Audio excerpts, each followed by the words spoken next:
So I have about an 18-minute video here from last weekend with the Wings and Slicks groups for SVRA at Sebring International. It was my first time there, but I had a great weekend. As you can see here, I managed to get onto the podium. That's David I'm trying to shake hands with, and hopefully I say it right, Jacek in the middle, who was first. Out of the 25 cars, there was only a few Formula cars, my little Super V, and they were driving 2008 Mazda Formula Atlantics, about 21 years younger than mine. Hey, cousin Rod, he's watching me show off my medal there for third place. This is a shot of the grid. As you can see, quite a few cars, including a couple GT40 Replicas and a Lola T70 and a Lola T80 in the group. A lot of fast cars. The track map here is for reference. Turn 17 at the bottom is pretty tricky. Most of the passing I did was at the hairpin. And then this is just so you can see the various cars that were in the group. Some kind of a F5000 thing.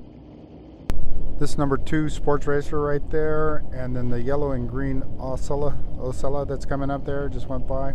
They were helpful on Sunday. I was able to learn from them after they passed me, and I gained 2 more seconds, got down in the 2:14s behind them on Sunday.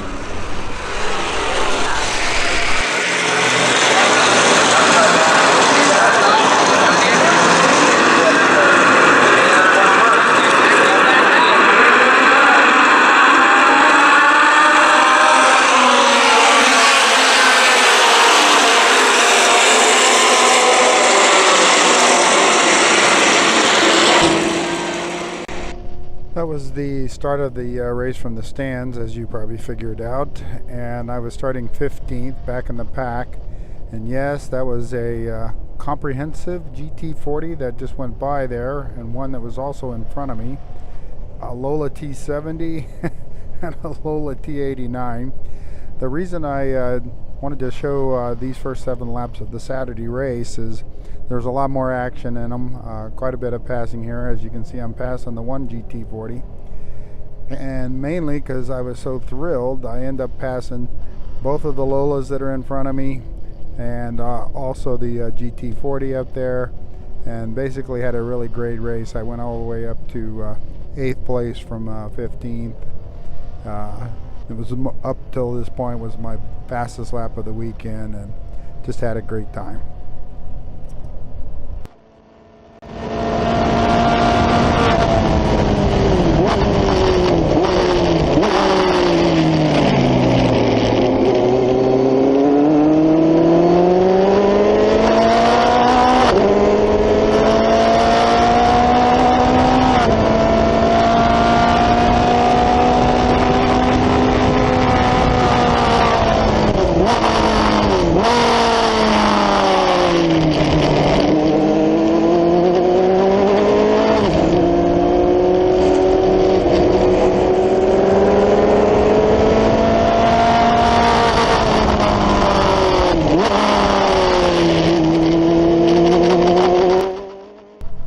I'm not sure you could make it out, but I turned the native volume back up there for a few seconds because I could hear the 2 Lolas in front of me, and later one on the GT40s in front of me.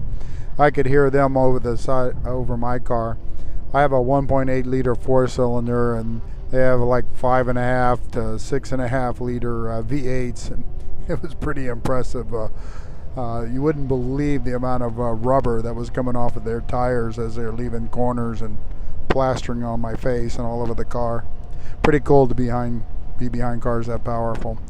I think you can probably also see, not so much right here in turn 17, although they're being pretty careful. You see I'm catching them a bit. Those cars with that kind of horsepower and all, they're a handful in the corners, so it looks like they're pulling away from me by a mile here. They're not that far away, and then as you'll see, I catch up to them. So we'll go back to native audio here for a few minutes.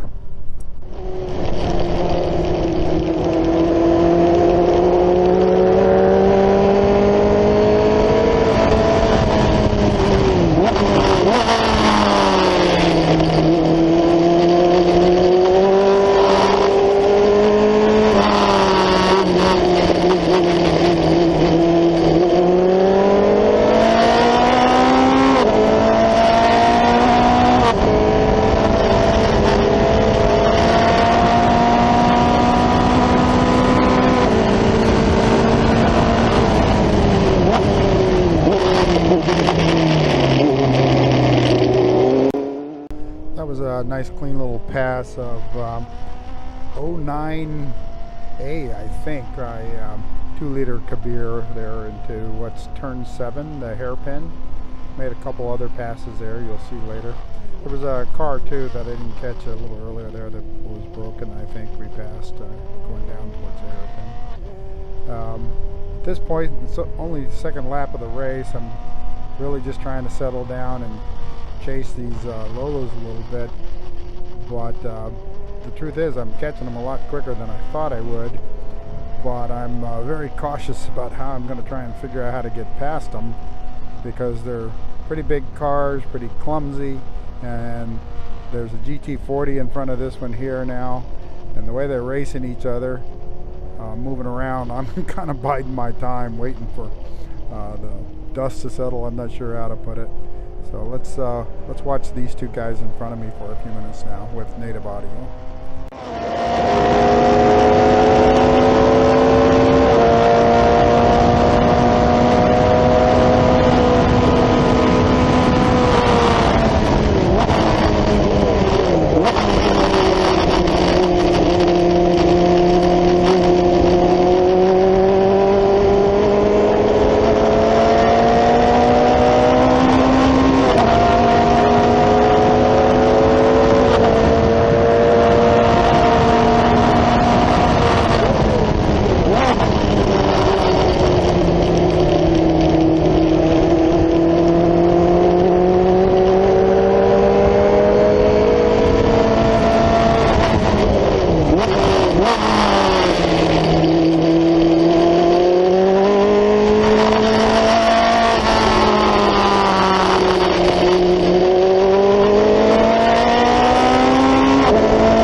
Pretty clearly see there the Lola tried to pass the GT40 down in the hairpin and kind of overshot the corner a bit, and GT40 came out on the upper end, and then they do it again right there in front of me.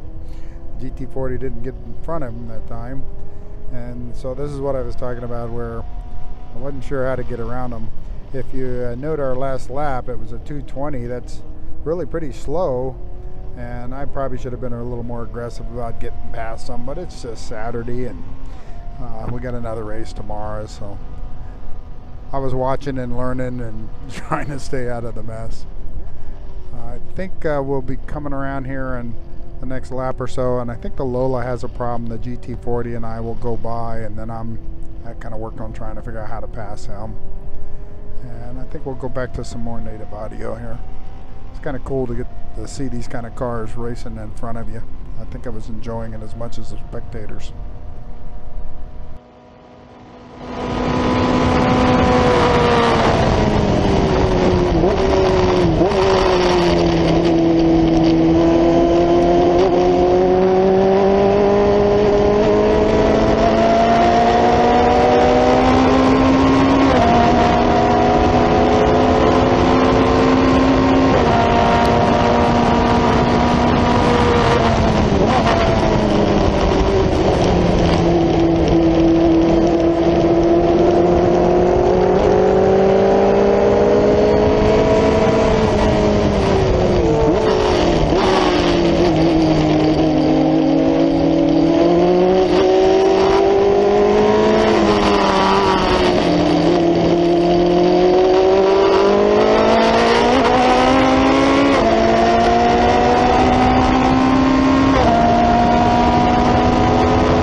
There, watching them go through turn 1, pass each other back and forth into 2 and 3, and then coming down there into 7, the hairpin, as you saw, I'm getting a little impatient, and so I kind of pulled up next to him and let him know that I want to get by.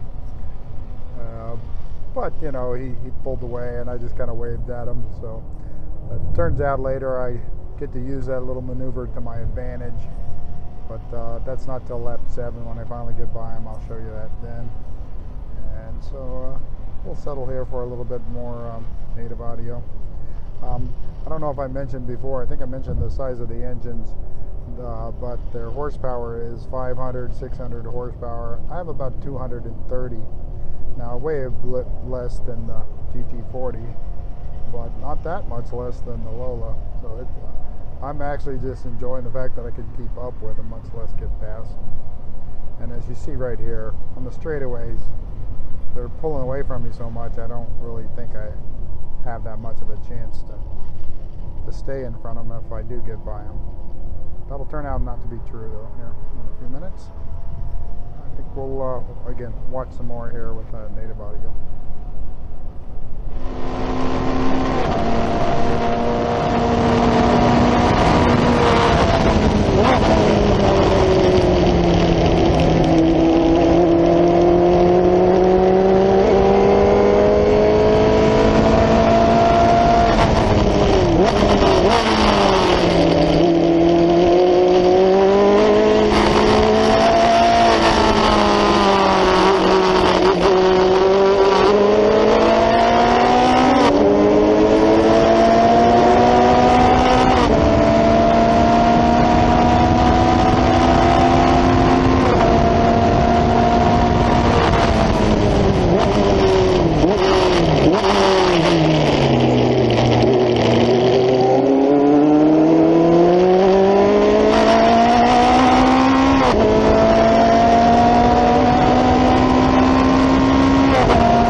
That was number 10, James, and his Lola T70. He probably had a problem as quickly as we went by in that corner, and I didn't really see him any more later in the race here. So this last 6th lap, and then I think the 7th lap when I make the pass on the GT40, are me catching up to him and then going by. Unfortunately, we got a nice splat of rubber or bug guts, I'm not sure, on the lens there, but for the most part you can still see the action pretty good here. I'm fairly close to him here, coming out of turn 6 and down into 7 here to the hairpin, but still got some work to do to catch up with him. And then as I've mentioned before, getting my 200 horsepower past his 600 is going to be, and then staying there is going to be a little tricky, at least I thought so. I didn't really have time with all the traffic right around to look at the lap time, so I didn't realize that we were only doing 219, 220s and that such. So as you can see on the display on the top left, my fastest lap after I pass, I think it's Jeff here, will be 216. So I could have gotten ahead of him a lot sooner and stayed in front of him, but it wouldn't have really made much difference for me catching the guys in front. I should also explain, I've mentioned starting 15th and finishing 8th, but then I was showing pictures with a bronze medal.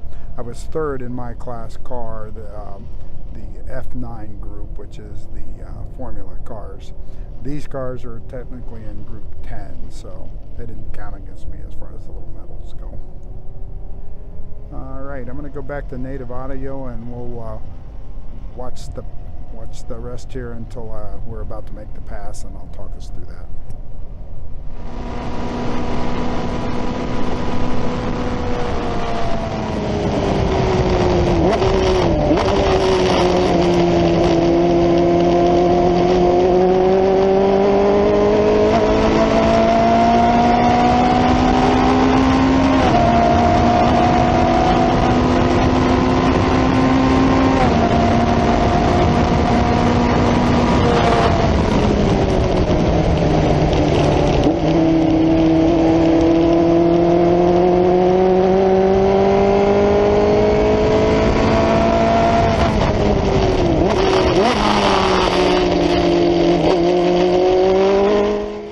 As you probably noticed, Jeff was struggling with turn 17 a bit, and turn 1 as well. I made up a lot of ground on him here. I'm pretty close behind him, you can tell, and he's remembering how I came down on the inside before, so he's kind of cheating over a little bit. I actually kind of like that. I wait for him to start to brake, and I just jump to the outside and go by him on the outside. Spoke to him after the race. He thought that was pretty funny. He wasn't expecting that. And that was really it for the race, so I spare you the last few laps. That's a picture of Jeff's GT40, James and his Lola T70, and the podium. Robert Merritt, good job, Robert. Hi, thank you. Thank you very much. First time at Sebring, and I'm having a blast. Got down to 216. You're quite a veteran to me. Look, you've been here for all the years we've raced. Good job. Thank you. Thank you very much. David Del Sol. That was my first podium speech, so of course I forgot to thank this gentleman here, Bob Morris, my crew chief. Did a fantastic job. There he is with my wife. I just can't thank either one of them enough. Through this in here, these are the sectors and the lap times for the race. Like I mentioned, on Sunday I get down to 2 minutes and 14.8 seconds, 2 laps back to back. So a lot of progress, a lot of fun. Thank you, Michael and Doggy Bonnie, for taking the car out there. We'll see you at the next event.